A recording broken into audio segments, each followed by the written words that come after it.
اب آئیے بسم اللہ الرحمن الرحیم، اب یہ سورہ بقرہ شروع ہو رہی ہے۔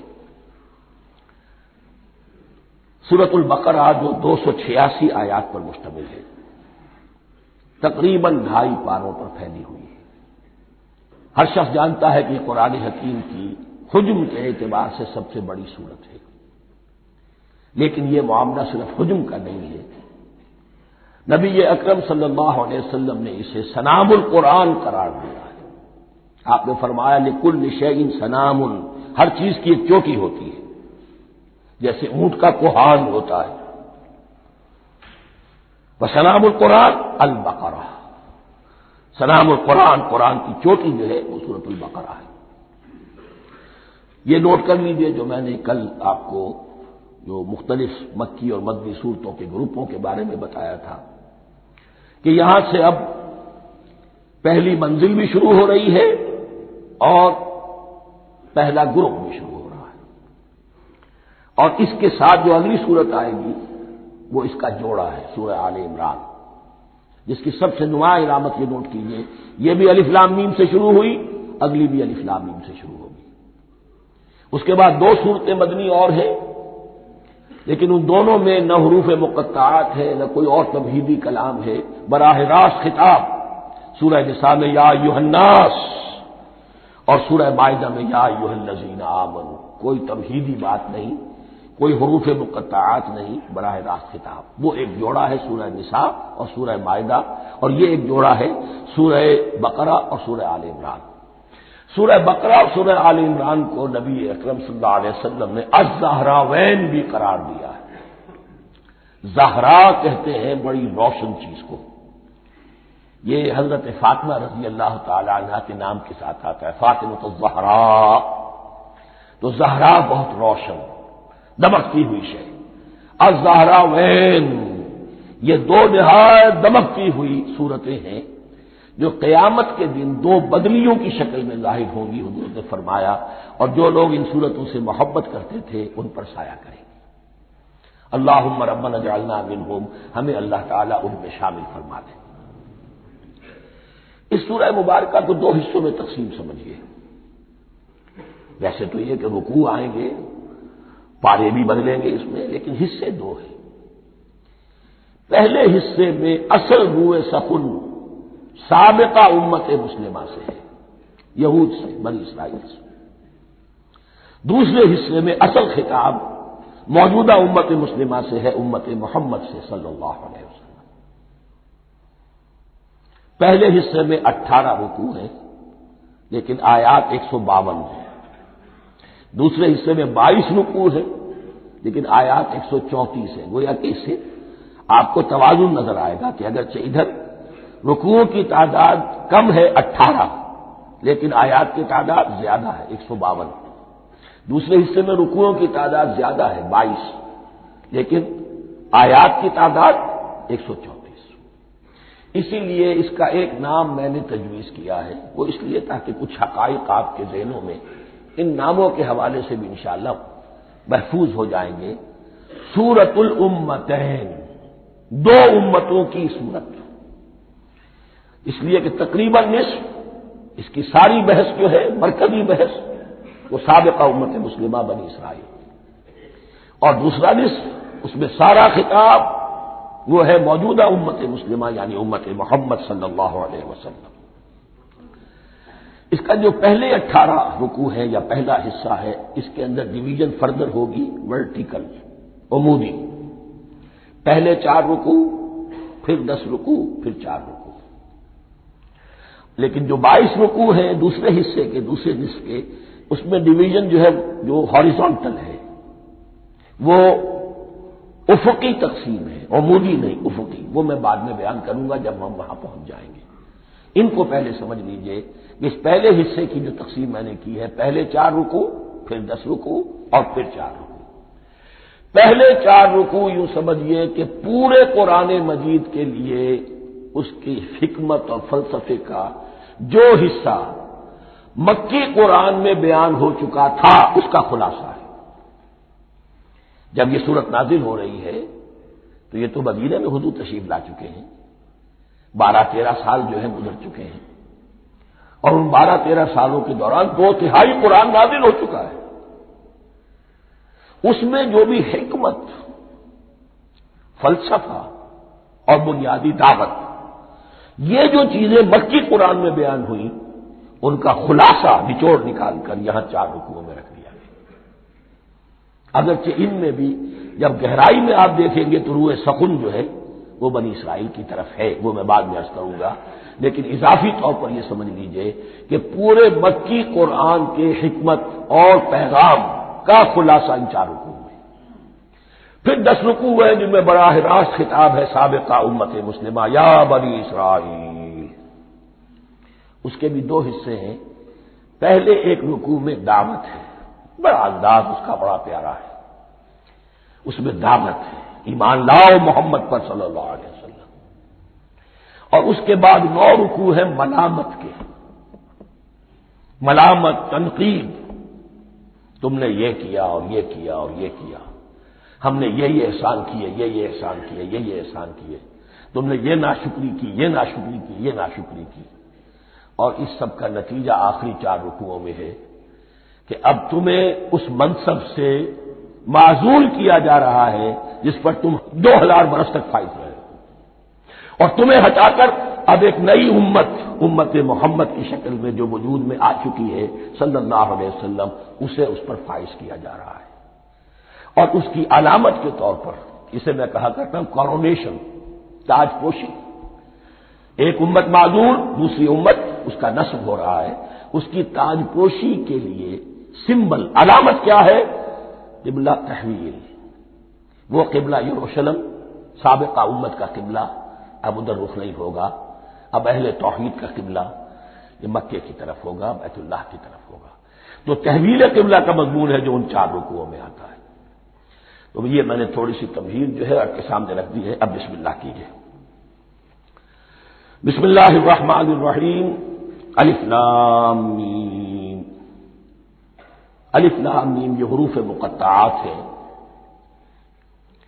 یہ علیحدہ علیحدہ پڑھے جاتے ہیں، علم نہیں پڑھ سکتے اس کو۔ الف لام میم، ہا میم ہے، ہا علیحدہ میم علیحدہ، اگرچہ لکھے ہوئے ہوتے ہیں جڑے ہوئے، کاف ہا یا عین صاد لکھے ہوئے جڑے ہوئے، پڑھے جائیں گے علیحدہ علیحدہ، قطع علیحدہ کرنا۔ تو حروف مقطعات، ان کے بارے میں ایک بات تو جو ہے اجماعی ہے، سب کے نزدیک مسلم ہے، ان کا کوئی حتمی مفہوم اور ان کے حتمی معنی کسی کو معلوم نہیں سوائے اللہ اور اس کے رسول کے۔ اس معنی میں یوں بھی کہا گیا یہ کوڈ ورڈز ہیں، جیسے کہ کوئی میسیجز جو ہیں ادھر ادھر بھیجے جاتے ہیں، سیکرٹ میسیجز، تو کچھ کوڈ ورڈز ہوتے ہیں جس سے سمجھ میں آتا ہے کہ یہ بات واقعتاً صحیح سورس سے آ رہی ہے، واللہ عالم۔ لیکن اس کا کوئی مفہوم، اس کے معنی جو ہے وہ اتفاق اس پر ہے، اگرچہ بعض حضرات نے کچھ اپنی سی کوشش کی ہے، کچھ مفہوم جو ہے بنانے کی، وہ اپنی جگہ پر ہے، لیکن یہ کہ کسی حضرت عبداللہ ابن عباس رضی اللہ تعالی عنہما نے بعض ایسی کوششیں کی ہیں، لیکن ان کی رائے کو بھی ان کی ذاتی رائے سمجھا گیا ہے، امت نے اسے قبول نہیں کیا۔ اجماع اور کنسنسس اسی پر ہے کہ اس کے معنی اور مفہوم کسی کو معلوم نہیں سوائے اللہ اور اس کے رسول کے۔ البتہ بعض چیزیں ایسی ہیں کہ وہ اگر نوٹ کر لی جائیں تو شاید آئندہ ہے اس میں کچھ راز کھلنے کے امکانات پیدا ہو جائیں۔ دیکھیے عربی زبان کے جو الفابیٹس ہیں ان کی تعداد 29 ہے یا 28 ہے، میں بتا چکا ہوں۔ الف اور حمزہ کو ایک سمجھے تو 28 ورنہ 29۔ پہلی بات یہ نوٹ کیجئے، قرآن حکیم کی 114 سورتوں میں سے 29 سورتوں میں ان کے شروع میں یہ حروف مقطعات آئے۔ دوسری بات یہ کہ اس میں 28 کا نصف کیجئے تو 14 استعمال ہوئے، 14 نہیں استعمال ہوئے، بالکل آدھی تعداد استعمال ہوئی ہے۔ تیسرے یہ کہ جو شروع اور آخر اور درمیان 3 حصوں میں تقسیم کر دیجئے آپ، 9 9 9 پلواڑی 27، ایک طرف 10 رہ جائیں گے۔ پہلے حصے میں سے بہت کم حروف لیے گئے، بہت کم۔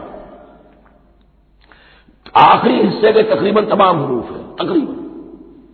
درمیانی حصہ وہ ہے کہ جس میں آپ نے دیکھا ہے کہ عربی میں جوڑوں کی شکل میں ہے، صاد ضاد، فرق کیا ہے نقطے کا، سین شین فرق کیا ہے نقطوں کا، را زا فرق کیا ہے نقطے کا۔ تو جو بھی نقطے والا لفظ ہے وہ نہیں لیا گیا، اور جو بغیر نقطے کے غیر منقوط ہے وہ لیا گیا۔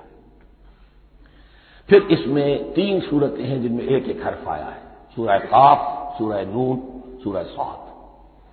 پھر صورتیں ہیں جن میں 2 آئی ہیں، جن میں 3 آئے ہیں، پھر 4 آئے ہیں، 2 ہی صورتیں ہیں جن میں 4 ہیں، اور 2 ہی صورتیں جن میں 5 ہیں۔ تو یہ ہے صرف یوں سمجھیے کہ اعداد و شمار۔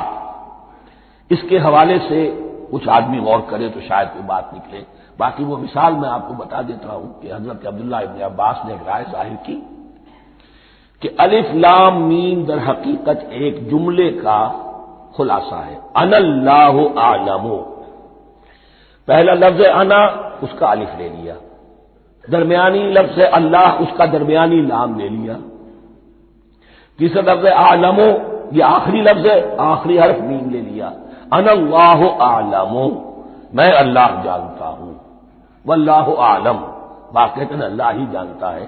یہ حضرت عبداللہ ابن عباس کی رائے ہے، لیکن اگرچہ انہیں حبر الامت مانا گیا ہے، لیکن یہ کہ ان کی اس رائے کو بھی اکثر و بیشتر مفسرین نے قبول نہیں کیا۔ اب جو پہلے 2 رکوع ہیں اس سورہ بقرہ کے، ان کے بارے میں تعویل عام اور تعویل خاص کا ایک بڑا بنیادی فرق ہے جو نوٹ کر لینا چاہیے۔ جس وقت یہ صورت نازل ہو رہی ہے، میں عرض کر چکا ہوں کہ 12 سال ہو چکے تھے حضور کو اپنا فریضہ نبوت و رسالت ادا کرتے ہوئے۔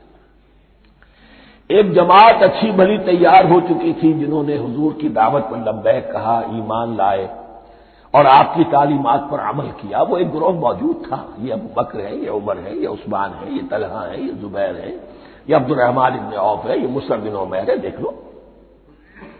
اور ایک گروہ وہ تھا کہ جو حق کو جان کر پہچان کر محض اپنی ضد اور ہٹ درمی کی باعث وہ کفر پر آ گیا تھا۔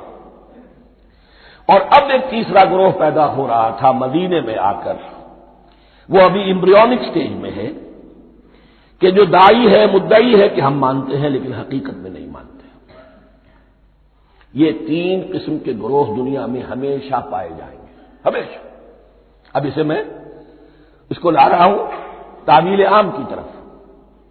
جب بھی کبھی کوئی دعوت اٹھے گی انقلابی، ایک ہوتا ہے وعظ و نصیحت، ٹھیک ہے، جس نے بھی فائدہ اٹھایا اٹھا لیا۔ ایک ہوتی ہے دعوت انقلابی، وہ انقلابی دعوت کا ہدف ہوتا ہے نظام کو بدلنا۔ نظام بدلتا ہے تو ظاہر بات ہے کہ جو لوگ اس نظام میں جن کے ویسٹڈ انٹرسٹ ہیں اور جن کو پریولیجز حاصل ہیں، جن کے مفادات ہیں، وہ تو لازماً اپنے نظام کا تحفظ کریں گے، ٹکراؤ ہوگا، تصادم ہوگا، تصادم میں جانی نقصان بھی ہوگا، مالی نقصان بھی ہوگا۔ یہ گویا کہ کسی انقلابی دعوت کے لوازم ہیں۔ اگر یہ شے نہ ہو تو دعوت انقلابی ہے ہی نہیں۔ اس اعتبار سے ہر انقلابی دعوت کے جواب میں 3 طبقے پیدا ہو جاتے ہیں۔ ایک وہ کہ جو اس دعوت کو قبول کرتے ہیں دیانت کے ساتھ، خلوص کے ساتھ، اخلاص کے ساتھ، اور پھر پوری جواں مردی کا ثبوت دیتے ہیں، ہر کے بعد آباد، اب جو آئے سو آئے، جان دینی پڑے حاضر ہیں، مال دینا پڑے حاضر ہیں، کوئی تکلیف آئے، کوئی مشقت آئے، کوئی مصیبت آئے، کوئی قربانی کرے حاضر۔ جب پکارا گیا واپس نہیں پھیرا کوئی فرمان جنوں کا، اور تنہا نہیں لوٹی کبھی آواز جرس کی۔ خیریت جا راحت تن صحت داما، سب بھول گئی مصلحت اہل ہوس کی۔ ایک وہ لوگ ہوتے ہیں کہ جو اڑ جاتے ہیں ضد پر، ہٹ درمی پر، ماننے کے باوجود، جاننے کے باوجود کہ بات تو ٹھیک ہے جو کہہ رہے ہیں، کیسے مان لیں؟ ہماری سیادت، ہماری چودراہٹ، ہمارے مفادات، ہمارے یہ ساری چیزیں ان سب کے اوپر زد پڑ رہی ہے۔ یہ لوگ اڑ جاتے ہیں اور پھر کوئی دعوت، کوئی نصیحت، کوئی مزید افہام و تفہیم ان کے حق میں مفید نہیں ہوتی۔ اس لیے کہ صحیح بات ہے جو کہتے ہیں کہ سوتے کو تو جگایا جا سکتا ہے، جاگتے ہو کیسے جگائیں؟ کوئی سویا ہوا ہے تو آپ کو جگا دیں گے، جو جاگا ہوا ہے لیکن وہ بنا ہوا ہے، وہ اٹھنے کو تیار ہی نہیں ہے، تو آپ کیسے اٹھا دیں گے اس کو؟ تو جو لوگ جان بوجھ کر حق کو پہچان کر رد کر دیتے ہیں، پھر ان کے حق میں کوئی دعوت، کوئی نصیحت، کوئی تبلیغ، کوئی انذار، کوئی تبشیر مفید نہیں ہوتی۔ تیسرا درجہ ایسے لوگوں کا ہوتا ہے جو یا تو شروع میں آتے ہی شرارت کے ارادے سے، کوئی مصلحت ہے جس کی وجہ سے اس دعوت کو قبول کر لیا، کوئی ذاتی منفعت ہے جس کے لیے قبول کر لیا، یا یہ کہ شروع میں تو اخلاص کے ساتھ آتے ہیں لیکن جب قربانی دینے کا وقت آتا ہے تو ان کے اندر سیرت و کردار کی وہ مضبوطی نہیں ہوتی کہ ہر شے باد آباد، یہ نہیں ہوتی، وہ پھر ڈگمگاتے رہتے ہیں، کبھی کچھ چلے پھر کہیں چھٹک کر رہ گئے، پھر کہیں کچھ چلے پھر چھٹک کر رہ گئے۔ یہ تیسرا طبقہ ہے کہ جو کہتا ہے، دعوی مدعی ہے کہ ہم نے مانا ہے، قبول کیا ہے، بات ٹھیک ہے، کچھ تھوڑا بہت چلتے بھی، لیکن جہاں مشکل آئی چھٹک کر کھڑے ہو گئے، اوندھے منہ گر پڑے۔ یہ تیسرا طبقہ ہے۔ اس کے لیے لفظ ہمارے ہاں منافقین بھی ہے، لیکن اس رکوع میں آ کر ابھی ان 4 رکوعوں میں نہیں بلکہ سورہ بقرہ میں مکمل میں بھی کہیں نفاق کا لفظ نہیں آیا ہے، اس لیے کہ اسے مرض سے تعبیر کیا گیا ہے۔ یہ مرض ہے ایک، اور اس مرض کے ذریعے سے لوگوں کے اندر جو ہے وہ ایک نفاق کا بیج پڑ رہا ہے، جو ظاہر ہوگا تو منافقت پوری کی پوری کھل کر سامنے آ جائے گی۔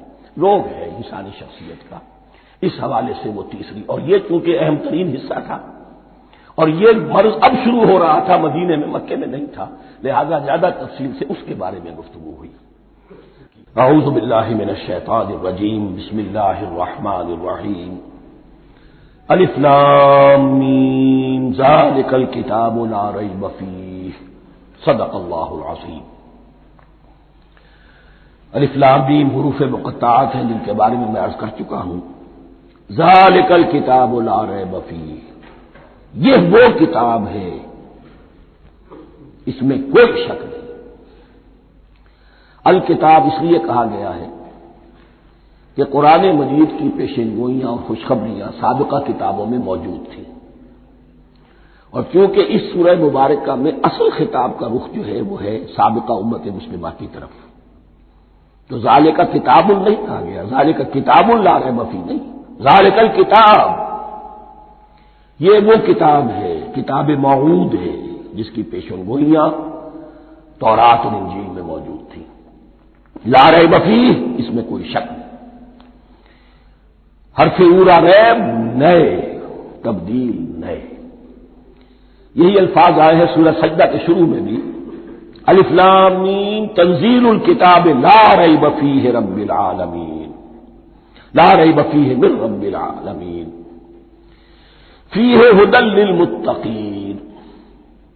فیہ دونوں طرف مل سکتا ہے، لا ریب فیہ اسے معانقہ کہتے ہیں، لا ریب فیہ پڑھیں گے تو ہدن سے شروع کر دیں گے، لا ریب پر ختم کر دیں گے تو فیہ ھدی للمتقین، یہ دونوں معنی درست ہوں گے۔ آپ کو مل جائے گا جو قرآن شریف لے کر بیٹھے ہوئے ہیں کہ حاشیے میں معانقہ نمبر 1 لکھا ہوا ہے، معانقہ عند المتاخرین۔ ھدی للمتقین یہ ہدایت ہے، رہنمائی ہے اہل تقویٰ میں جو بچنا چاہیں۔ تقویٰ کا اصل مفہوم سمجھ لیجئے، بقا یقین، کسی کو بچانا، تقویٰ خود بچنا۔ جن لوگوں کے اندر فطرت سلیمہ ہوتی ہے ان میں اخلاقی حس موجود ہوتی ہے، وہ بری چیز سے بچنا چاہتے ہیں، بھلی کو حاصل کرنا چاہتے ہیں، وہ لوگ ہیں کہ جو گویا کہ اس قرآن کا اصل مخاطب ہے، وہی اس سے استفادہ کر سکیں گے۔ الذین یؤمنون بالغیب، اب ان کے کچھ اوصاف، یہ اصل میں بہت زیادہ واضح ہوتا ہے تعویل خاص کے اعتبار سے کہ دیکھ لو درخت کو اپنے پھل سے پہچانتے ہیں، اس قرآن کے پھل موجود ہیں نا، یہ ابو بکر اور عمر اور عثمان اور علی کون ہیں؟ یہ جو مہاجرین آئے ہیں چل کر، مدینے والوں دیکھو یہ کون ہیں، ان کی شخصیتیں کیا ہیں، ان کا کردار کیا ہے، ان کا اوصاف کیا ہے، یہ کس درخت کے پھل ہیں، یہ اس بینہ کے پھل ہیں، یہ اس ذکرہ کے پھل ہیں۔ بینہ رسول من اللہ یتلو صحفا مطہرۃ فیہا کتب قیمہ، یہ اس شجرہ مبارکہ کے پھل ہیں، دیکھ لو ان کے کیا شب و روز ہے۔ الذین یؤمنون بالغیب، جو غیب پر ایمان رکھتے ہیں۔ تعویل عام کے اعتبار سے اس کا بہت اہم مفہوم ہوگا، جو یہ طے کر لے کہ سوائے مادے کی دنیا کے مجھے اس سے آگے جانا ہی نہیں، unless I can verify۔ آپ کو معلوم ہے کہ میٹیریل جو حقائق ہے وہ تو آپ ویریفائی کر سکتے ہیں، آنکھ سے دیکھ سکتے ہیں، کان سے سن سکتے ہیں، ویریفائڈ ہے۔ جو یہ سمجھ لے گا کہ اس کے بیونڈ کچھ نہیں ہے، اس کے لیے قرآن میں کوئی ہدایت نہیں ہے۔ ہدایت قرآنی کا نقطہ آغاز یہ ہے کہ انسان یہ سمجھ لے کہ جو اصل حقیقت ہے وہ مستور ہے، نگاہوں سے چھپی ہوئی ہے، سامنے جو کچھ نظر آ رہا ہے۔ ایک انگلستان کے بہت بڑے فلسفی کی کتاب کا عنوان ہے appearance and reality, reality and appearance, Bradley کی کتاب۔ اپیئرنس جو کچھ نظر آ رہا ہے یہ حقیقت نہیں، حقیقت اس کے پیچھے ہے۔ اور کنفیوشس کا ایک جملہ ہے جو بہت بڑا حکیم اور فلسفی تھا، چین کا بہت بڑا حکیم اور فلسفی، اور ہو سکتا ہے کہ نبی ہو، واللہ عالم، ہم کہہ نہیں سکتے۔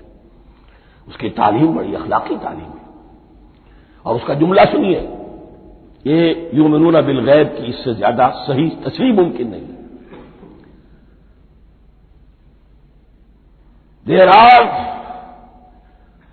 certain things, there's nothing more real than what cannot be seen.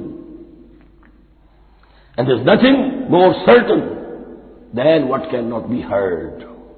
وہ حقائق جو آنکھوں سے نہیں دیکھے جا سکتے اور کانوں سے نہیں سنے جا سکتے، ان سے زیادہ یقینی اور واقعی حقائق اور کوئی نہیں۔ There's nothing more real than what cannot be seen. And there's nothing more certain than what cannot be heard. الذین یؤمنون بالغیب ویقیمون الصلاۃ، نماز قائم کرتے ہیں، ومما رزقناہم ينفقون، اور جو کچھ ہم نے انہیں دیا ہے اس میں سے خرچ کرتے ہیں، خیر میں، بھلائی میں، نیکی میں، ابناء نو کی حاجات کو رفع کرنے میں، لوگوں کی تکلیفیں دور کرنے میں، خود اللہ کے لیے، اللہ کی رضاجوئی کے لیے، اللہ کو قرض حسنہ دیتے ہوئے۔ والذین یؤمنون بما انزل الیک وما انزل من قبلک، اور وہ کہ جو ایمان رکھتے ہیں اس پر بھی جو آپ پر نازل کیا گیا ہے محمد صلی اللہ علیہ وسلم، اور اس پر بھی کہ جو آپ سے پہلے نازل کیا گیا۔ یہ بہت اہم الفاظ ہے، اس لیے کہ عام طور پر آج کل ہمارے ہاں یہ خیال پھیلا ہوا ہے کہ یہ تورات اور انجیل کے پڑھنے کا کوئی فائدہ نہیں، کوئی ضرورت نہیں، کوئی ضرورت نہیں کی حد تک تو شاید بات صحیح ہو، لیکن کوئی فائدہ نہیں، یہ بالکل غلط ہے۔ یہ ابتدا ہے قرآن کی، اور کس قدر اہتمام کے ساتھ کہا جا رہا ہے، ایمان صرف قرآن پر نہیں، اس پر بھی کہ جو اس سے پہلے نازل کیا گیا۔ اور سورہ نساء کی آیت، اور سورہ نساء نازل ہوئی ہے کہیں جا کر سن 6 ہجری میں، یا ایھا الذین آمنوا آمنوا باللہ ورسولہ والکتاب الذی نزل علی رسولہ والکتاب الذی انزل من قبل۔ تو اس سے ایمان جو ہے تورات پر اور انجیل پر اور زبور پر اور صحف ابراہیم پر، اجمالی ایمان کی جو اہمیت ہے اس کو اچھی طرح سمجھ لیجیے۔ البتہ یہ ہے کہ چونکہ ہم سمجھتے ہیں اور جانتے ہیں کہ ان کتابوں میں تحریف ہو گئی ہے، لہذا ان کتابوں کی کوئی شے قرآن پر حجت نہیں ہوگی، جو چیز قرآن سے ٹکرائے گی ہم اس کو رد کر دیں گے، ان کتابوں کی کسی شے کو دلیل کے طور پر نہیں لائیں گے۔ لیکن جہاں قرآن مجید کی کسی بات کی نفی نہ ہو رہی ہو تو بہت سے حقائق ہمیں ان کتابوں ہی سے ملتے ہیں۔ انبیاء کے مابین جو زمانی ترتیب ہے، کرونالوجیکل آرڈر جو ہے، وہ تو ہمیں تورات سے ملتا ہے، قرآن میں تو نہیں۔ قرآن میں کبھی حضرت نوح کا ذکر بعد میں ہے، حضرت موسیٰ کا پہلے، وہاں تو کسی اور پہلو سے ترتیب آتی ہے، لیکن وہاں ہمیں تاریخ ملتی ہے، ابراہیم کی، اسحاق کی، یعقوب کی، انبیاء بنی اسرائیل کی، موسیٰ کی، عیسیٰ کی، یہ ساری چیزیں۔ تو اس کی اہمیت جو ہے اس کو سمجھ لیجئے۔ والذین یؤمنون بما انزل الیک وما انزل من قبلک وبالآخرۃ هم یوقنون، آخرت پر وہ یقین رکھتے ہیں۔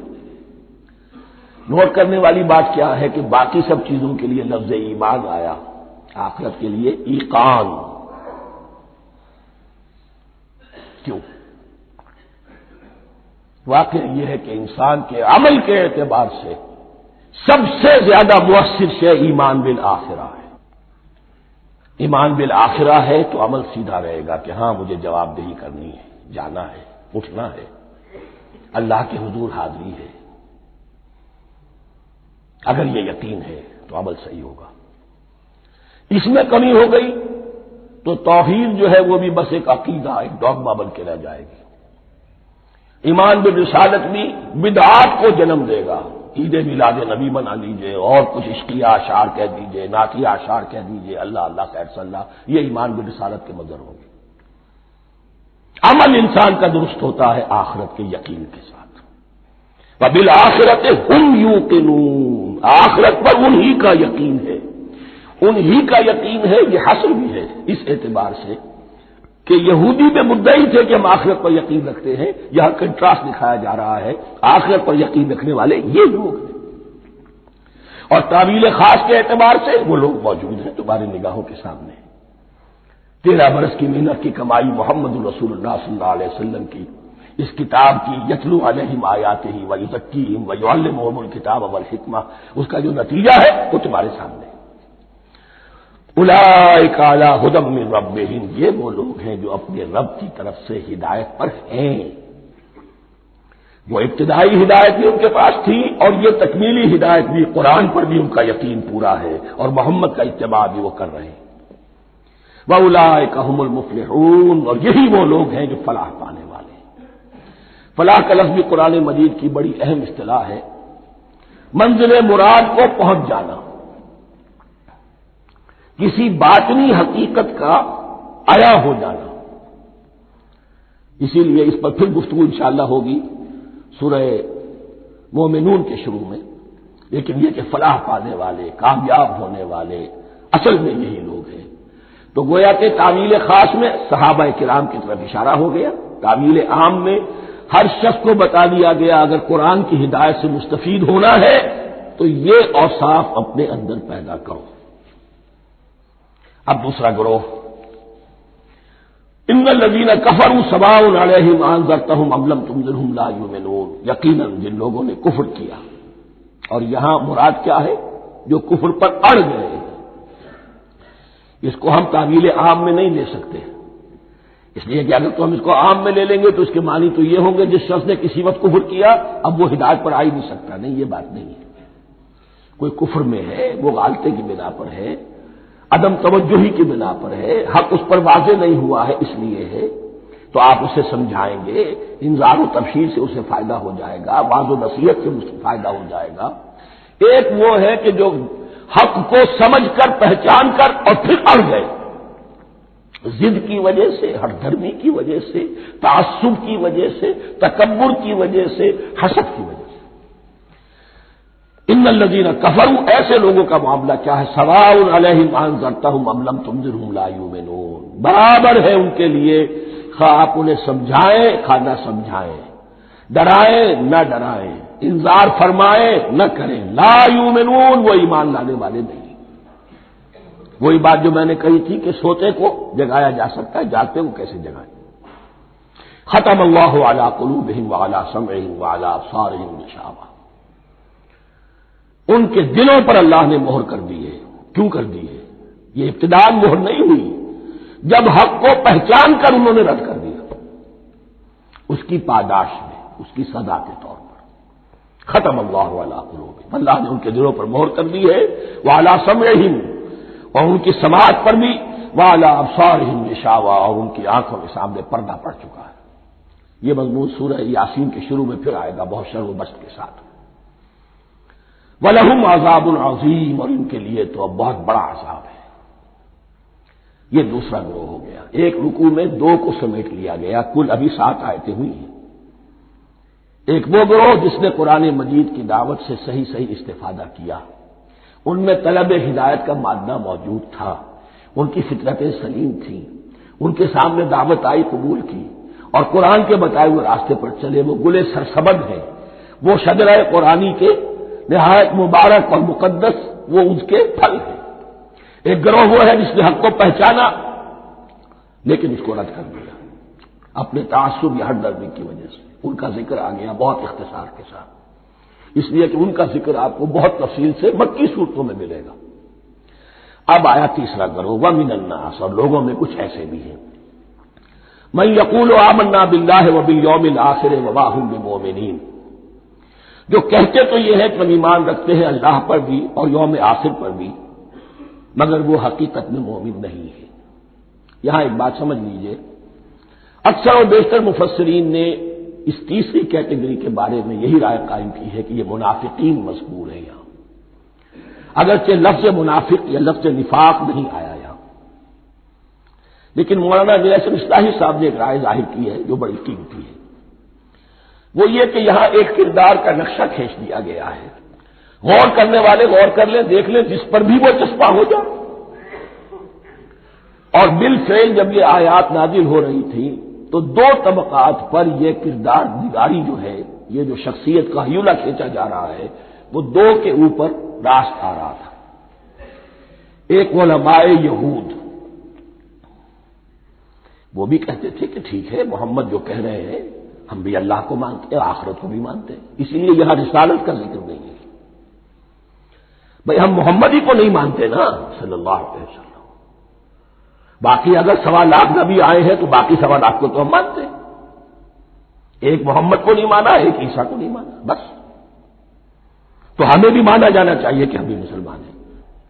ایک یہ ان کی رائے ہے، اور واقعہ یہ ہے کہ یہاں اس طریقے کا تذکرہ ہو رہا ہے کہ جس سے ان کا کردار بھی جھلک رہا ہے، روح سخن ان کی طرف جا رہا ہے۔ مجھے یاد ہے اپنی 10ویں جماعت کے زمانے میں دہلی میں نے دیکھا تھا کہ ناٹ سرکس وہاں کا ایک بڑی مارکیٹ ہوتی تھی، تو جوتے کی دکان پہ بہت بڑا جوتا لٹکایا ہوا تھا، بہت بڑا، اور لکھا تھا free to home it fits, جس کے پاؤں میں یہ ٹھیک ٹھیک آ جائے وہ لے جائے۔ تو یہ free to home it fits ہے، ایک کردار ہے۔ اب یہ کردار جس کے اوپر بھی فٹ بیٹھ جائے، ان میں یقیناً زیادہ تو غلبہ یہی ہے جو مفسرین کی رائے ہے، منافقین کا معاملہ جو ہو رہا ہے، لیکن یہ کردار بعین نہیں فٹ بیٹھ رہا ہے یہود کے علماء پر۔ اور یہ بھی نوٹ کر لیجئے کہ جو مدینہ منورہ میں نفاق کا جو پودا پروان چڑھا ہے، بلکہ پودا نہیں کہنا چاہیے، جھاڑ جھکاڑ جو پروان چڑھا ہے، وہ یہودیوں کے زیر اثر ہے۔ جیسے جنگل کے اندر بڑے بڑے درخت بھی ہوتے ہیں اور اندر جو ہے نیچے جھاڑیاں بھی ہوتی ہیں، تو یہ نفاق کا جھاڑ جھکاڑ جو ہے وہ یہودی علماء کا جو پودا تھا اور بہت بڑا تھا، اس میں کوئی شک نہیں، اس کے سائے میں پروان چڑھا ہے۔ ان دونوں میں معنوی ربط بھی ہے۔ وَمِنَ النَّاسِ مَن يَقُولُ آمَنَّا بِاللَّهِ وَبِالْيَوْمِ الْآخِرِ وَمَا هُم بِمُؤْمِنِينَ، اور لوگوں میں سے کچھ ایسے بھی ہیں جو کہتے تو یہ ہے کہ ہم ایمان رکھتے ہیں اللہ پر اور یوم آخر پر، لیکن وہ مومن نہیں ہیں۔ يُخَادِعُونَ اللَّهَ وَالَّذِينَ آمَنُوا وَمَا يَخْدَعُونَ إِلَّا أَنفُسَهُمْ، وہ دھوکہ دینے کی کوشش کر رہے ہیں اللہ کو اور اہل ایمان کو۔ لیکن یخادعون جو ہے یہ باب مفعلہ ہے، باب مفعلہ میں کشمکش ہوتی ہے، کشاکش ہوتی ہے، لہذا ترجمہ میں نے کیا کوشش کر رہے ہیں۔ وما یخدعون الا انفسهم، یہ ثلاثی مجرد میں آ گیا، اور نہیں دھوکہ دے رہے مگر صرف اپنے آپ کو۔ یہ یقینی ہے اپنے آپ کو تو دھوکہ دے رہے ہو، لیکن یہ کہ اللہ اس کے رسول کو اور اللہ اور اہل ایمان کو دھوکہ نہیں دے سکتے۔ سورہ نساء کی آیت نمبر 142 میں یہ کھل کر منافقین کے بارے میں یہی الفاظ آئے ہیں، ان المنافقین یخادعون اللہ وہو خادعهم، یقیناً منافقین جو ہے وہ اللہ کو دھوکہ دینے کی کوشش کر رہے ہیں اور اللہ انہیں دھوکہ دے رہا ہے۔ فی قلوبہم مرض، ایک لفظ اور رہ گیا، وما یشعرون، انہیں اس کا شعور نہیں ہے۔ یہ بہت اچھی طرح نوٹ کر لیجیے، منافقین کی بھی اکثریت وہ تھی جنہیں اپنے نفاق کا شعور نہیں تھا، وہ اپنے کہیں سمجھتے تھے اپنے آپ کو مسلمان، وہ کہتے تھے یہ بے وقوف لوگ ہیں، محمد رسول اللہ کے بارے میں کہتے تھے یہ خام خواہ جو ہے انہوں نے لڑائی بھڑائی مول لے لی ہے اہل مکہ کے ساتھ، کیا ضرورت ہے، امن کے ساتھ جو ہے بات کرنی چاہیے۔ وہ سمجھتے تھے کہ ہم خیر خواہ ہیں، ہم بھلی بات کہہ رہے ہیں، یہ بے وقوف لوگ ہیں، دیکھتے نہیں کہ کس سے ٹکرا رہے ہیں، ہاتھ میں اسلحہ نہیں ہے اور لڑائی کے لیے جا رہے ہیں، تو بے وقوف تو یہ ہے۔ لیکن وہ سمجھتے تھے کہ ہم تو بڑے مخلص ہیں، ہم مسلح ہیں، تو ما یشعرون بہت ضروری ہے۔ بعض لوگ منافق ایسے بھی تھے کہ جو اسلام میں داخل ہی ہوتے تھے دھوکہ دینے کی خاطر، اور ان پہ پہلے دن سے واضح ہوتا تھا کہ ہم مسلمان نہیں ہیں، ہم نے اسلام کا لبادہ اوڑھا ہے صرف دھوکے کے لیے۔ اس کا ایک ذکر سورہ آل عمران میں آئے گا۔ لیکن اکثر و بیشتر منافقین دوسری طرح کے تھے، جنہیں اپنے نفاق کا شعور حاصل نہیں تھا۔ فی قلوبہم مرض، ان کے دلوں میں ایک روگ ہے، بیماری ہے۔ یہ روگ اور بیماری کیا ہے؟ ایک لفظ میں اس کو تعبیر کیا جائے، کردار کی کمزوری۔ Weakness of character. ایک شخص وہ ہوتا ہے کہ جو سمجھتا ہے یہ حق ہے، حق کے بعد آباد، اب جو ہو سو ہو. ایک حق کو حق پہچان کر رد کر دیتا ہے، وہ کافر ہو گیا. ایک حق کو حق پہچان کر آیا تو صحیح، لیکن ویکنیس آف کیریکٹر کی وجہ سے قوت ارادی کمزور ہے.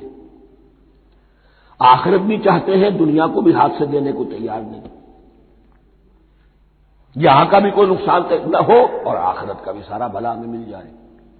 یہ وہ لوگ ہیں در حقیقت کہ اس کو کہا روگ.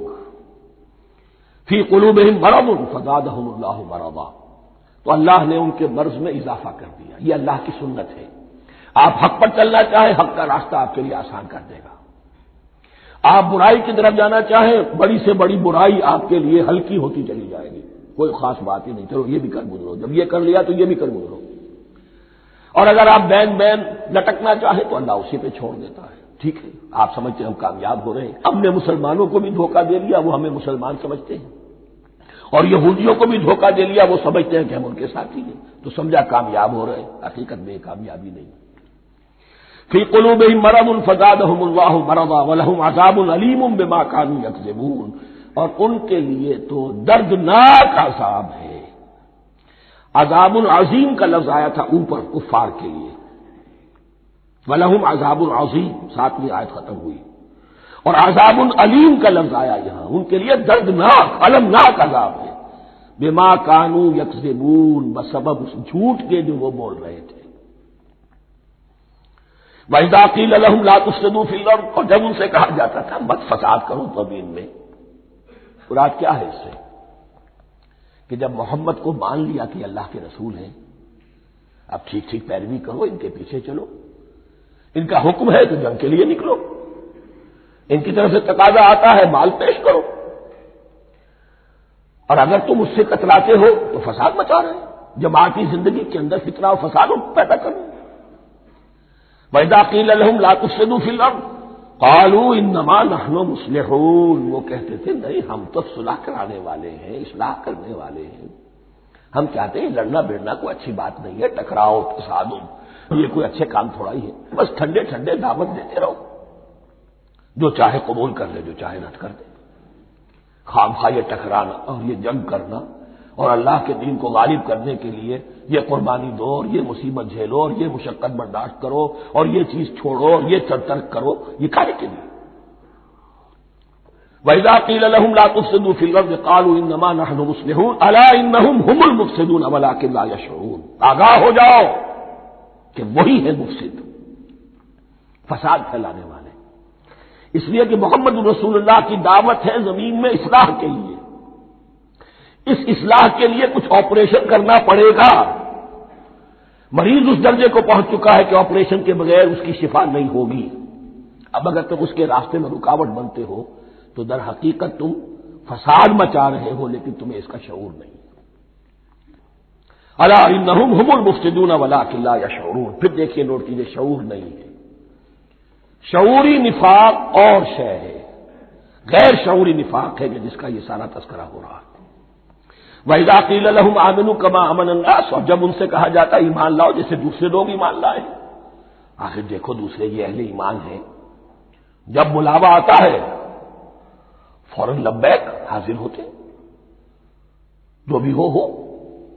یہ تم جو ہے آخر تم نے اور میں اختیار کی. وَإِذَا قِيلَ لَهُمْ آمِنُوا كَمَا آمَنَ النَّاسُ قَالُوا أَنُؤْمِنُ كَمَا آمَنَ السُّفَهَاءُ. وہ کہتے ہیں کہ کیا ہم ایمان لائے جیسے یہ بے وقوف لوگ ایمان لائے. انہیں تو اپنے نفع کی فکر، نہ نقصان کی فکر، نہ خطرات کا کوئی خیال، نہ اندیشوں کا کوئی گمان. جان جائے مال جائے، اولاد کو چھوڑ دیں، گھر بار چھوڑ کے آ گئے ہیں. ان سے بڑے بے وقوف کون ہوں گے؟ بال بچے چھوڑ آئے ہیں کفار مکہ کے رحم و کرم پر، سرداران قریش جو چاہے ان کے ساتھ کریں. تو یہ تو بے وقوف لوگ ہیں. آج کل آپ کہتے ہیں ایسے ہی لوگوں کو فینیٹکس ہیں. یہ فینیٹکس ہے.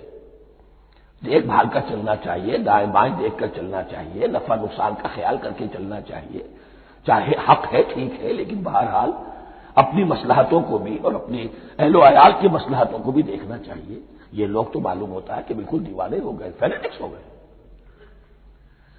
وَإِذَا قِيلَ لَهُمْ آمِنُوا كَمَا آمَنَ النَّاسُ قَالُوا أَنُؤْمِنُ كَمَا آمَنَ السُّفَهَاءُ أَلَا إِنَّهُمْ هُمُ السُّفَهَاءُ وَلَٰكِن لَّا يَعْلَمُونَ.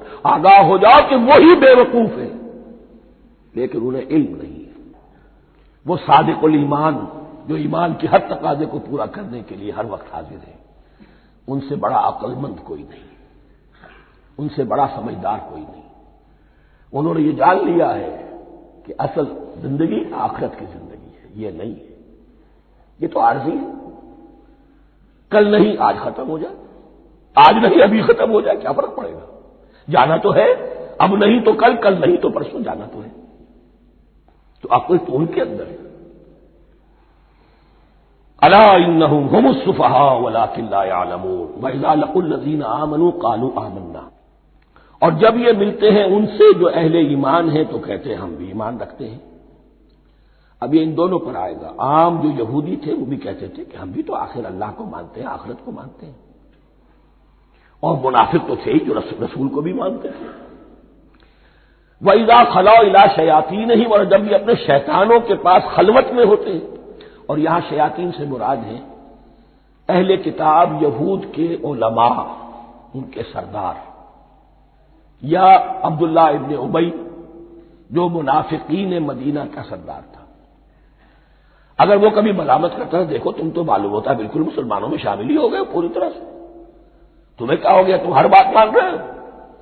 اب انہیں یہ کچھ نہ کچھ اپنی وفاداری کا یقین دلانے کے لیے کہنا پڑتا تھا، نہیں ہم انہیں بیوقوف بنا رہے ہیں، ہم ان سے ذرا تمسخر کر رہے ہیں، ہم ہیں آپ کے ساتھ ہی، آپ فکر نہ کریں. اسی لیے یہ دو منہ ہونا، نفق کہتے ہیں سرنگ کو جس کے دو دروازے ہوتے ہیں، باقی زیر زمین ہے. نافقہ گوہ کا بل ہے کہ دو دروازے رکھتا ہے، دو اس کے منہ رکھتا ہے کہ ادھر سے اگر کتا داخل ہو جائے شکار کے لیے تو ادھر سے نکل بھاگے، ادھر سے آئے تو ادھر سے نکل بھاگے. تو دو منہ انسان، یہ در حقیقت جس کو پھر سورہ نساء میں کہا گیا لا الہ الا ولا الہ الا، نہ ادھر کے ہیں نہ ادھر کے، مذبذبین بین ذالک، اس کے درمیان مذبذب ہو کر رہ گئے. یہ شیطان کا لفظ یہاں سمجھ لیجئے کہ اس کے دو رائے ہیں کہ یہ شطنہ سے بنا ہے یا شات سے بنا ہے، شین الف توئے یا شین طا نون. شطنہ کے معنی تباہ ادا کو بہت دور ہو گیا، دور ہو گیا. شیطان سے مراد جو اللہ کی رحمت سے بہت دور ہو گیا. اور شاتا یشیتوں کے معنی ہے احترق غضبا و حسدا، کوئی شخص غصے اور حسد کے اندر جل رہا ہو، وہ شاتا یشیتو ہے. اس سے فعلان کے وزن پر، رحمان کے وزن پر، غضبان کے وزن پر شیطان، یعنی وہ کہ جو حسد اور غضب کی آگ میں جل رہا ہے. تو یہ ایک تو شیطان وہ ہے جو جنات میں سے ہے جس کا نام عزازیل تھا پہلے، اب ہم اسے ابلیس کے نام سے جانتے ہیں. وہ ایک شیطان ہے، جنی ہے. پھر یہ کہ جو بھی اس کے پیروکار ہیں دنیا میں انسانوں میں سے ہو یا جنات میں سے ہو وہ بھی شیاطین ہیں. اسی طرح اہل کفر، اہل زیغ کے جو بڑے بڑے سردار ہوتے ہیں ان کو بھی شیطان سے تعبیر کیا گیا. وَإِذَا خَلَوْا إِلَىٰ شَيَاطِينِهِمْ قَالُوا إِنَّا مَعَكُمْ. اور جب وہ خلوت میں ہوتے ہیں، علیحدگی میں ہوتے ہیں اپنے شیاطین کے پاس، سرداروں کے پاس، کہتے ہیں ہم تو آپ کے ساتھ ہیں. انما نحن مستہزئون، یہ تو ہم ان مسلمانوں کو بیوقوف بنا رہے ہیں، ان سے استہزاء کر رہے ہیں، تمسخر کر رہے ہیں. ہم تمسخر میں کہہ دیتے ہیں کہ ہم بھی آپ کے ساتھ ہیں، آمنا. اللہ یستہزئ بہم ویمدہم فی طغیانہم یعمہون. حقیقت کیا ہے کہ اللہ ان کا مذاق اڑا رہا ہے اور ان کو ڈھیل دے رہا ہے کہ وہ اپنے عقل کے اندھے پن میں بڑھتے چلے جائیں. اللہ تعالیٰ جیسا میں نے عرض کیا رسی دراز کرتا ہے. کچھ تو غلط راستے پر جانا ہے تو جاؤ بھائی، فوراً تو نہیں پکڑتا، اگر فوراً پکڑ لے تو سیدھا ہو جائے گا، چلتے جائیں، جہاں جانا چاہتے جاؤ. تو ان کو بھی رسی دراز کر رہا ہے اللہ. لیکن یہ کہ اللہ یستہزئ بہم، یہ سمجھتے ہیں کہ مسلمانوں کا مذاق اڑا رہے ہیں، اصل میں مذاق ان کا اڑ رہا ہے اللہ کے نزدیک. وَيَمُدُّهُمْ فِي طُغْيَانِهِمْ يَعْمَهُونَ. اب یہاں ذرا نوٹ کر لیجئے یہ دو لفظ آئیں گے، عین میم اور ہا، امر ہے کے ساتھ. ایک ہے عین میم اور یا، امر. تو عین اور میم تو مشترک ہے یا آخر میں فرق ہوگا، عین میم اور ہا ہوگا اس کے معنی عقل کا اندھا، دل کا اندھا۔ آنکھیں تو ہے لیکن دل کا اندھا ہے، عقل کا اندھا ہے۔ اور عین میم یا جو آنکھوں کا اندھا ہو، عمیٌ اندھے، اعمیٰ اندھا۔ تو یہاں فرمایا انا معکم انما نحن مستہزئون اللہ یستہزئ بہم ویمدہم فی طغیانہم یعمہون۔ اللہ ان کو اس جو ان کی عقل کے اندھے پن میں جو یہ بڑھتے چلے جا رہے ہیں، اللہ بھی ان کی رسی دراز کر رہا ہے تاکہ یہ جہاں تک جانا چاہتے چلے جائیں۔ اولئک الذین اشتروا الضلالۃ بالہدی، یہ وہ لوگ ہیں کہ جنہوں نے ہدایت کے عوض گمراہی خرید لی ہے۔ دیکھیے بڑا پیارا انداز ہے یہ۔ ایک شخص کے سامنے دونوں آپشنز تھے، ایک نے گمراہی کو چھوڑا، ہدایت لے لی، چاہے قیمت دینی پڑی، تکلیفیں اٹھانی پڑی، آزمائشوں میں سے گزرنا پڑا، قربانیاں دینی پڑی، ہدایت لی۔ اور ایک شخص نے ہدایت دے کر گمراہی لے لی۔ آسانی تو ہو گئی، فوری تکلیف سے تو بچ گئے، لا الہ الا ولا الہ الا، دونوں طرف سے اپنے آپ کو بچا لیا۔ لیکن حقیقت میں سب سے زیادہ گھاٹے کا سودا یہی ہے۔ اولئک الذین اشتروا الضلالۃ بالہدی، ہدایت دے کر اور ضلالت خرید لی، فما ربحت تجارتہم، تو ان کی تجارت ان کے حق میں ہرگز مفید نہیں ہوئی۔ اب یہاں بھی دیکھیے را با اور ہے ہا، ربحا اس کے معنی نفع، صحیح نفع، جائز نفع۔ را با اور وا ربا وہ سود، وہ بھی اضافہ ہے، وہ بھی بڑھوتری ہے، لیکن وہ حرام ہے۔ ایک ہے تجارت کے اندر جو نفع ہو جائے وہ ربح ہے، را با اور ہا یہ نفع ہے جو جائز نفع ہے۔ را با اور وا ربا یہ کیا ہے؟ یہ سود ہے، یہ حرام ہے۔ را اور با مشترک ہے، آگے ہا آگے اور با اس کا فرق ہے۔ فما ربحت تجارتہم وما کانوا مہتدین، ان کی تجارت ان کے حق میں ہرگز مفید نہیں ہوئی اور نہیں ہے اب یہ ہدایت پانے والے۔ مثلہم، اب یہاں دو تمثیلیں آ رہی ہیں بڑی پیاری۔ پہلی تمثیل ہے کفار کے بارے میں، دوسری تمثیل ہے یہ بین والے لوگوں کے بارے میں۔ پہلوں کے لیے کیا تمثیل ہے؟ مثلہم کمثل الذی استوقد نارا، ان کی مثال اس شخص کی سی ہے جس نے آگ روشن کی۔ ایک نقشہ کھینچا جا رہا ہے، اندھیری شب ہے جدا اپنے قافلے سے ہے تو، تیرے لیے ہے میرا شعلہ نوا قندیل۔ اندھیری شب ہے، قافلہ بھٹک رہا ہے، کچھ لوگ بڑی ہمت کرتے ہیں، اندھیرے میں بھی ادھر ادھر سے لکڑیاں جمع کرتے ہیں اور آگ روشن کر دیتے ہیں۔ لیکن اس وقت جب آگ روشن ہوتی ہے کچھ لوگوں کی بینائی سلب ہو جاتی ہے۔ پہلے وہ اندھیرے میں اس لیے تھے کہ روشنی نہیں تھی، اب وہ اندھیرے کے اندھیرے میں رہ گئے کہ روشنی تو خارج میں آ گئی، اپنی اندر کی روشنی گل ہو گئی، بصارت سلب ہو گئی۔ یہ مثال ہے ان کفار کی کہ حضور کی آمد سے پہلے سب بھٹک رہے تھے، کوئی حقیقت واضح نہیں تھی، قافلہ انسانیت بھٹک رہا تھا اندھیری شب میں۔ محمد رسول اللہ آئے، انہوں نے آگ روشن کر دی، اب راستہ کھل گیا، ہدایت واضح ہو گئی۔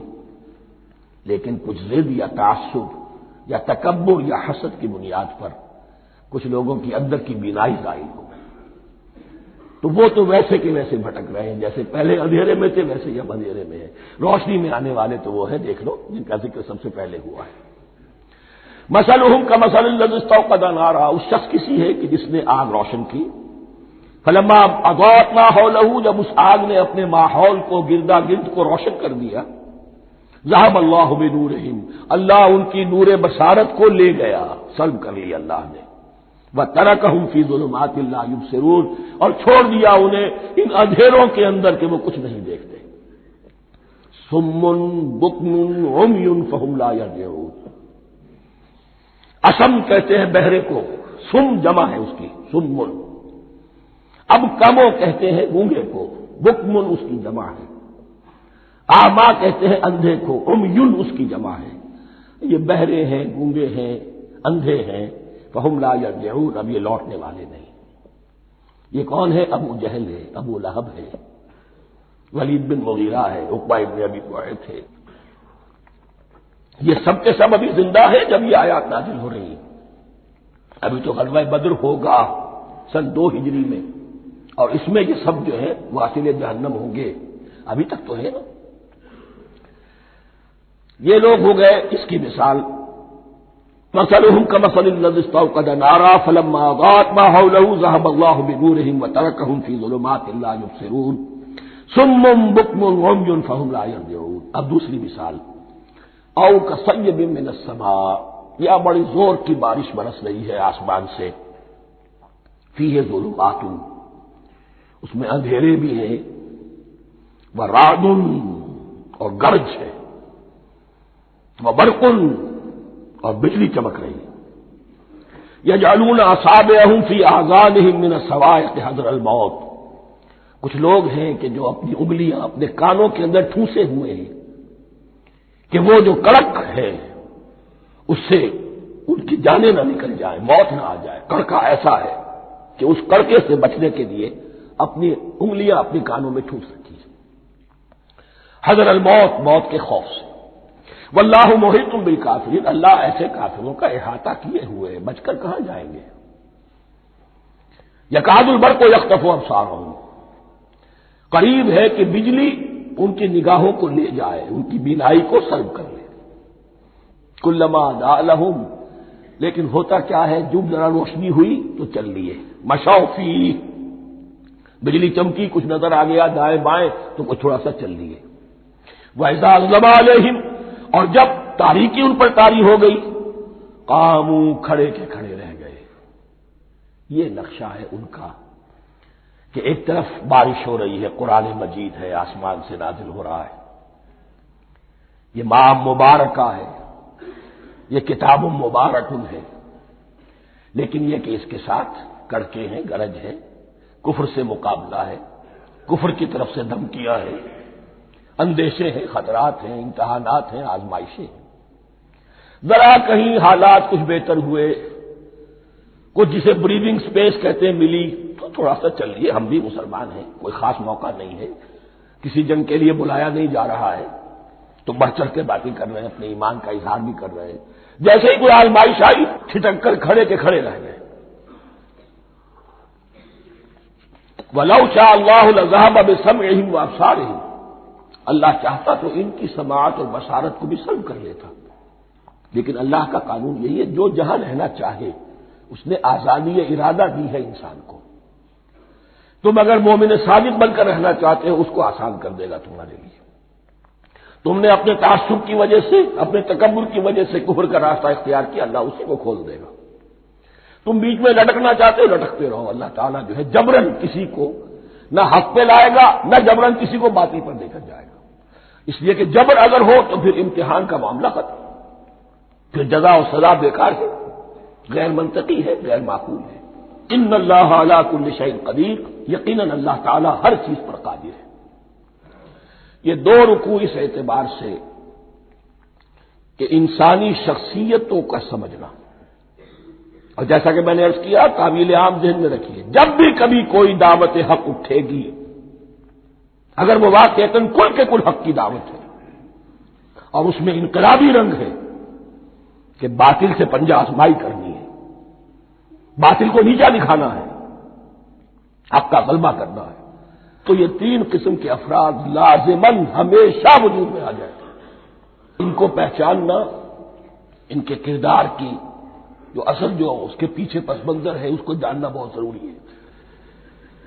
اب جو تیسرا رکوع آ رہا ہے سورہ بقرہ کا، اس میں قرآن کی دعوت کا خلاصہ ہے.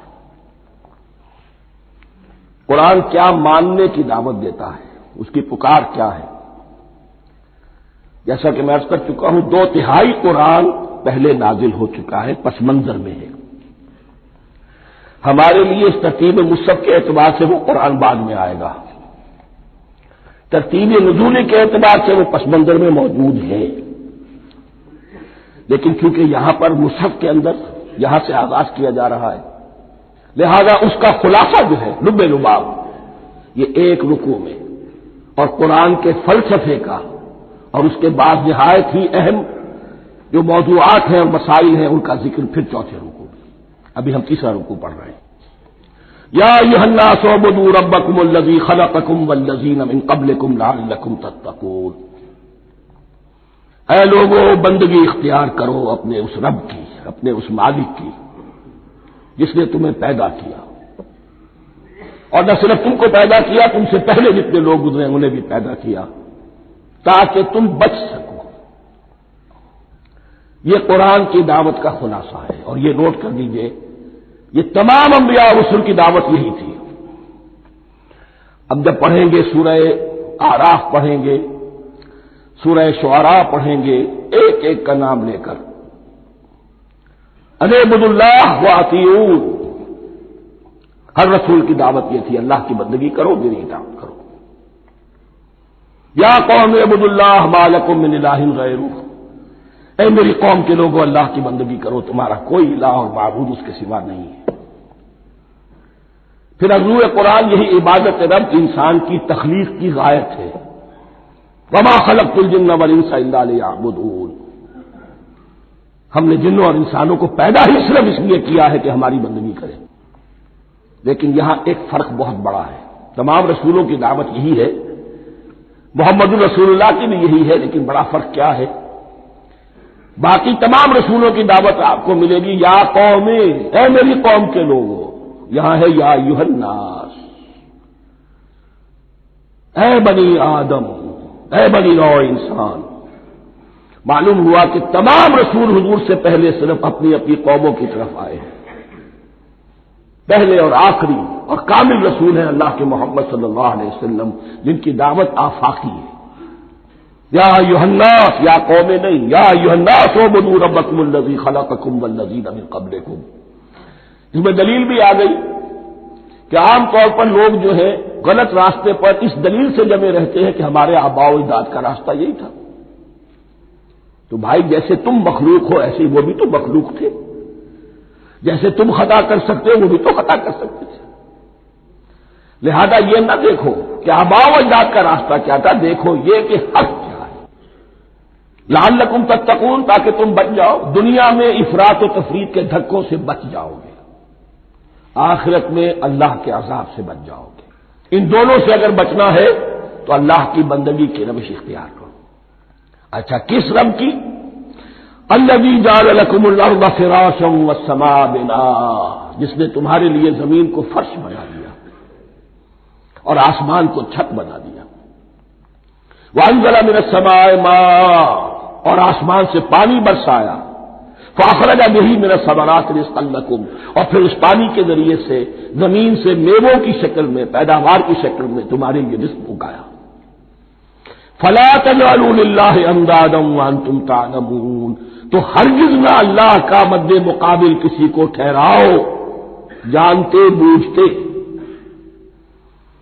وانتم تعلمون کا ایک مطلب یہ بھی ہے کہ تم بھی مانتے ہو کہ اس کائنات کا خالق اللہ کے سوا کوئی نہیں، اہل عرب بھی مانتے تھے، جو ان کے دیوی دیوتا تھے وہ سمجھتے تھے کہ یہ اللہ کے اوتار ہیں یا اللہ کے ہاں بہت یہ پسندیدہ ہیں، اللہ کے محبوب ہیں، اس کے اولیاء ہیں، اس کی بیٹیاں ہیں، لہذا یہ شفاعت کریں گے تو ہمارا بیڑا پار ہو جائے گا، ورنہ خالق وہ مانتے تھے اللہ ایک ہی ہے۔ جب تم یہ مانتے ہو کائنات کا خالق ایک، مدبر ایک، تو اب کسی کو اس کا مد مقابل نہ بناؤ۔ انداز ند کی جمع ہے، لا ضد لہ ولا ند لہ، اللہ کا کوئی مد مقابل نہیں۔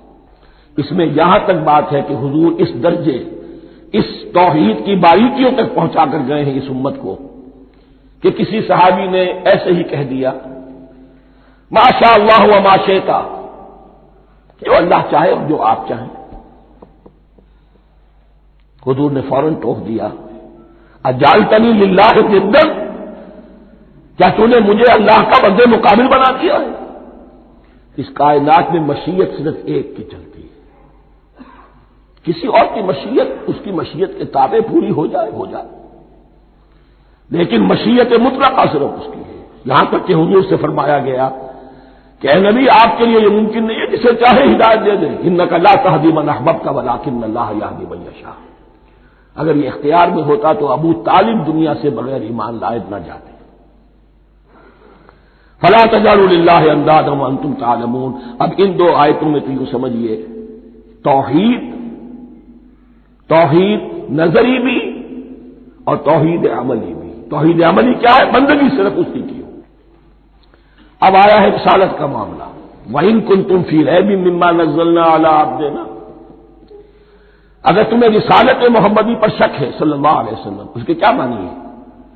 کہ تمہیں اس قرآن کے بارے میں شک ہے جو ہم نے اپنے بندے پر نازل کیا ہے۔ اگر ہے شک فی الواقع، وَإِن كُنتُمْ فِي رَيْبٍ، اگر تمہیں واقعتاً شک ہے مما نزلنا علی عبدنا، اس پر جو ہم نے اپنے بندے پر نازل فرمایا ہے، فاتوا بسورۃ من مثلہ، تو لے آؤ اس جیسی ایک ہی صورت۔ یہ ہم کل پوری تفصیل سے دیکھ چکے ہیں کہ برسبیل تنزل یہاں پہنچے ہیں۔ پہلے دو آیتیں میں نے آپ کو سنائی تھی، اس میں پورے قرآن کی مثال لانے کا چیلنج کیا گیا۔ پھر ایک آیت سنائی جس میں 10 صورتیں ہی لے آؤ۔ اب آخری درجے میں ایک صورت ہی بنا تھا، اور ایک صورت تو سورۃ العصر کے مساوی بھی ہو سکتی تھی، سورۃ الکوثر کے مساوی بھی ہو سکتی تھی۔ وَادْعُوا شُهَدَاءَكُم مِّن دُونِ اللَّهِ إِن كُنتُمْ صَادِقِينَ، اور بلا لو اپنے سارے مددگاروں کو اللہ کے سوا، جن ہو انس ہو، اس لیے کہ قریش کا خیال یہ تھا کہ جو شعراء ہوتے ہیں ان کے پاس جن ہوتے ہیں، وہ جن انہیں سکھاتے ہیں، ورنہ عام آدمی تو یہ شعر نہیں کہہ سکتا۔ تو تمہارا اگر کوئی نعمان ہے، کوئی جنات سکھانے والے ہیں، کوئی انسان ہے، خطیب ہے، شعراء ہے، ادیب، سب کو جمع کر، ان کنتم صادقین۔ اب یہ ہے بہت ہی، جس کو میں نے کل کہا تھا، آپ کو یاد ہوگا، قرآن کا انداز کیا ہوتا ہے کہ وہ اپنے اندر جھانکنے کی دعوت دیتا ہے۔ یہ گویا کہ آنکھوں میں آنکھیں ڈال کر یہ کہا جا رہا ہے کہ حقیقت میں تمہیں کوئی شک نہیں ہے، یہ تم بات بنا رہے ہو صرف، اگر واقعتاً شک ہے تو آؤ میدان میں۔ حقیقت یہ ہے کہ تمہیں شک نہیں ہے، اگر تم سچے ہو فاتوا بسورۃ من مثلہ، تو اس جیسی ایک ہی صورت بنا لاؤ۔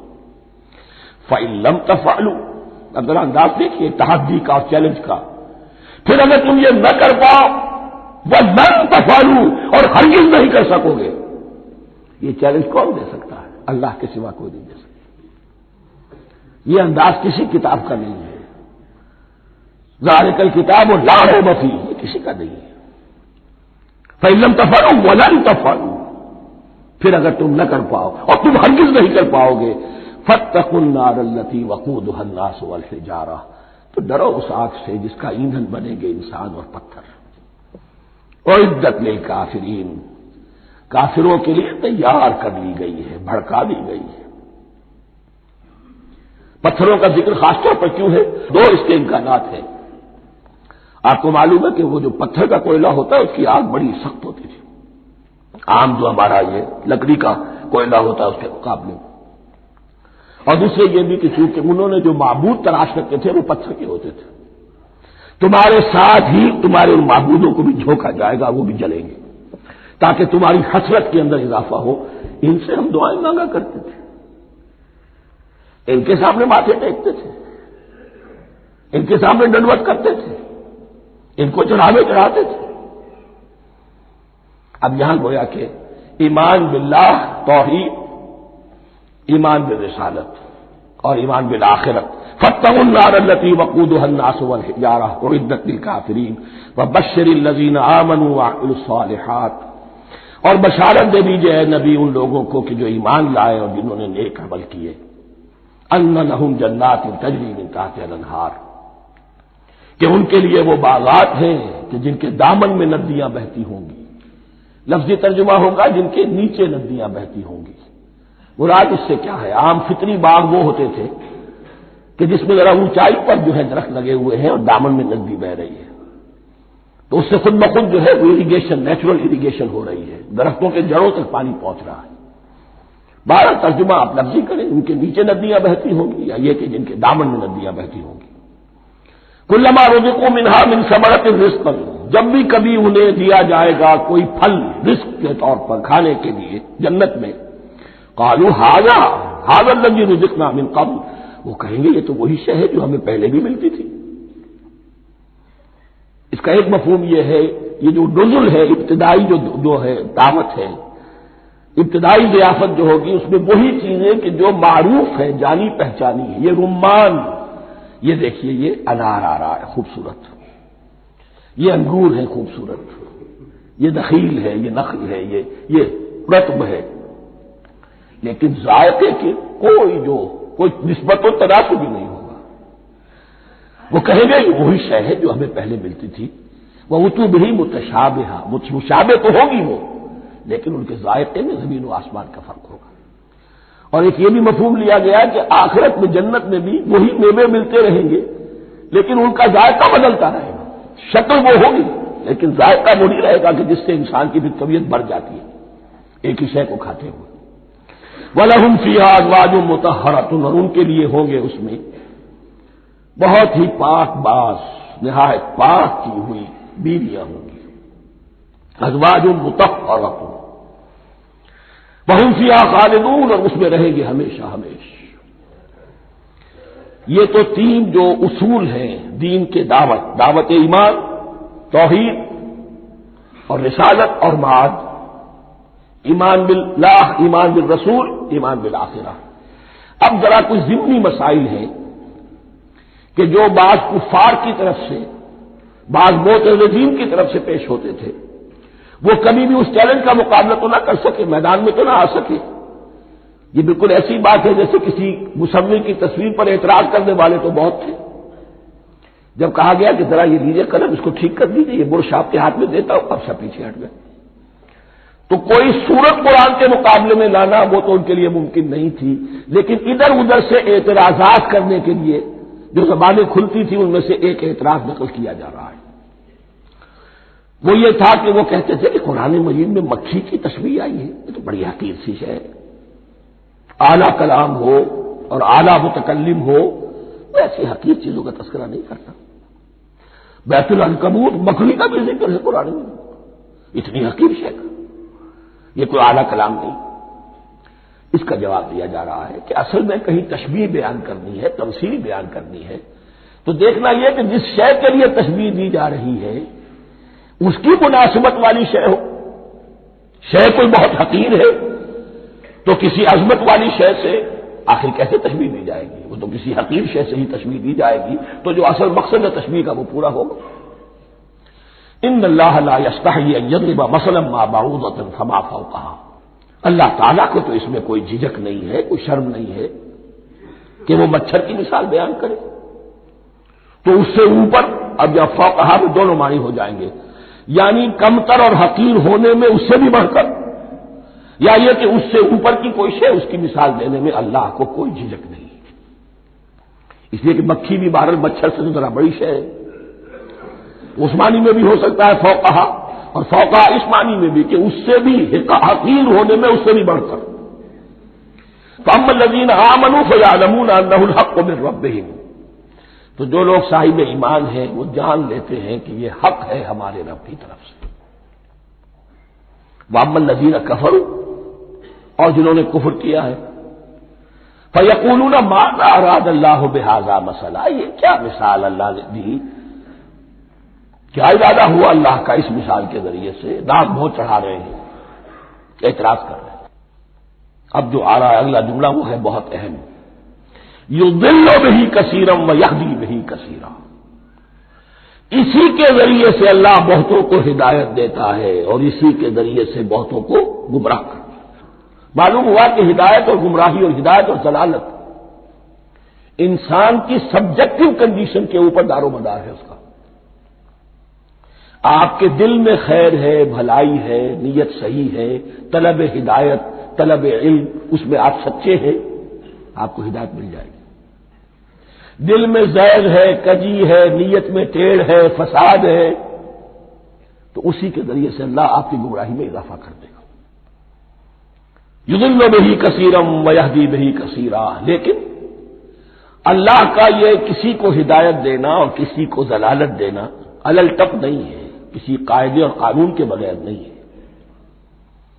وما یضل بہ الا الفاسقین، نہیں گمراہ کرتا وہ اس کے ذریعے سے مگر صرف سرکش لوگوں کو، جن میں سرکشی ہے، تعلی ہے، تکبر ہے، اور ان کے اوصاف کیا ہے؟ الذین ینقضون عہد اللہ من بعد میثاقہ، جو توڑ دیتے ہیں اللہ کے ساتھ کیے ہوئے عہد کو، اور سب سے بڑا عہد یہ سورہ اعراف میں چل کر آئے گا، عہد الست۔ عالم ارواح میں ہم عہد الست کر کے آئے، الست بربکم قالوا بلا، کیا میں ہی نہیں ہوں تمہارا رب؟ تمام ارواح نے، میں بھی تھا، آپ بھی تھے، سب تھے، کل انسان، جتنے انسان دنیا میں آج تک آ چکے ہیں وہ بھی تھے، اور جو آنے ہیں ابھی قیامت تک وہ بھی تھے، لیکن تھے صرف ارواح کی شکل میں، جسم نہیں تھے۔ اور یہ میں آپ کو بتا چکا ہوں، مکمل وجود ہے انسان کا روحانی وجود۔ اولاً تخلیق اس کی ہوئی تھی، اسی سے آگے چل کر ایک بہت فلسفے کا بہت گہرا مضمون آ رہا ہے آگے چل کر۔ وہ جو عہد الست الست بربکم قالوا بلا، انہوں نے اس عہد کو توڑا، اللہ کو اپنا مالک اور خالق اور اپنا حاکم جاننے کی بجائے خود حاکم بن کر بیٹھ گئے۔ الیس لی ملک مصر، کیا مصر کی بادشاہی میری نہیں ہے؟ I am the sovereign, we are sovereign, popular sovereignty, بغاوت، سرکشی، فاسق۔ وما يضل به الا الفاسقين الذين ينقضون عهد الله من بعد ميثاقه ويقطعون ما امر الله به ان يوصل، اور کاٹتے ہیں وہ چیز جسے اللہ نے جوڑنے کا حکم دیا ہے، اللہ نے صلہ رحمی کا حکم دیا ہے، یہ قطع رحمی کرتے ہیں مال کی طلب میں، بھائی بھائی کو ختم کرتا ہے اس کے مال کو ہتھیانے کے لیے، اپنی ذاتی اغراض کے لیے تمام اخلاقی حدود جو ہے انسان پسو پیش ڈال دیتا ہے، اپنا تکبر، اپنے لیے تعلی۔ الذین، آپ دیکھیے نوٹ کیجئے، اس میں ہماری شریعت کا فلسفہ یہ ہے، ایک تعلق ہے اللہ کا بندے کے ساتھ، حقوق اللہ، ایک ہے بندوں کا بندوں کے ساتھ، حقوق العباد۔ اللہ کا حق کیا ہے؟ اسے حاکم اور مالک، اور حاکم سمجھو، الملک سمجھو، خود اس کے بندے بنو۔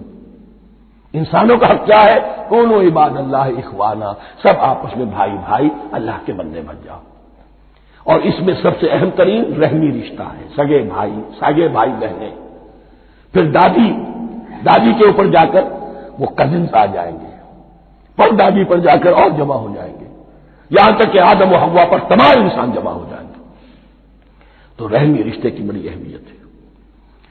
تو وہ فاسقین کے جو توڑتے ہیں اللہ کے عہد کو، اس کو مضبوطی سے باندھنے کے بعد، وَيَقْطَعُونَ مَا أَمَرَ اللَّهُ بِهِ أَن يُوصَلَ وَيُفْسِدُونَ فِي الْأَرْضِ، انہی دونوں چیزوں کے نتیجے میں زمین میں فساد پیدا ہوتا ہے،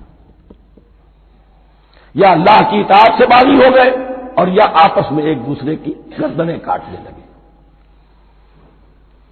اولئک هم الخاسرون، یہی لوگ ہیں جو بالآخر خسارے میں، آخری اور دائمی خسارے میں رہنے والے ہیں۔ کیف تکفرون باللہ وکنتم امواتا، تم کیسے کفر کرتے ہو اللہ کا؟ بڑا پیارا انداز ہے، وکنتم امواتا، تم مردہ تھے، فاحیاکم، تمہیں زندہ کیا، ثم یمیتکم، پھر تمہیں مارے گا، ثم یحییکم، پھر جلائے گا، ثم الیہ ترجعون، پھر تم اس کی طرف لوٹ جاؤ گے، لوٹا دیے جاؤ گے۔ یہاں وہ بات آ گئی جو آج نگاہوں سے بالکل اوجھل ہو چکی ہے۔ یہ ہم دنیا میں آنے سے پہلے مردہ تھے، کیا مانے؟ یہ مضمون آ کر اصل میں سورہ غافر یا سورہ مومن میں چل کر اس کی پوری وضاحت ہوگی، لیکن چونکہ یہاں تذکرہ ہو چکا ہے عہد الست کا، ہماری پہلی تخلیق ہوئی عالم ارواح میں، ارواح کی صورت میں، پھر ہمیں سلا دیا گیا، وہ ہماری پہلی موت تھی۔ مردہ جو ہے معدوم نہیں ہوتا، مردہ ہوتا ہے، بے جان ہوتا ہے، سویا ہوا ہوتا ہے، اور موت کو اور نیند کو تشبیہ دی گئی ہے۔ پھر ہمیں اس جسد کے ساتھ یہاں زندہ کیا گیا، پھر موت طاری ہوگی، پھر ہمیں زندہ کیا جائے گا۔ یہ آیت جیسا کہ میں نے عرض کیا بہت بڑی اور بڑی گہری حکمت اور فلسفہ قرآن کی آیت ہے۔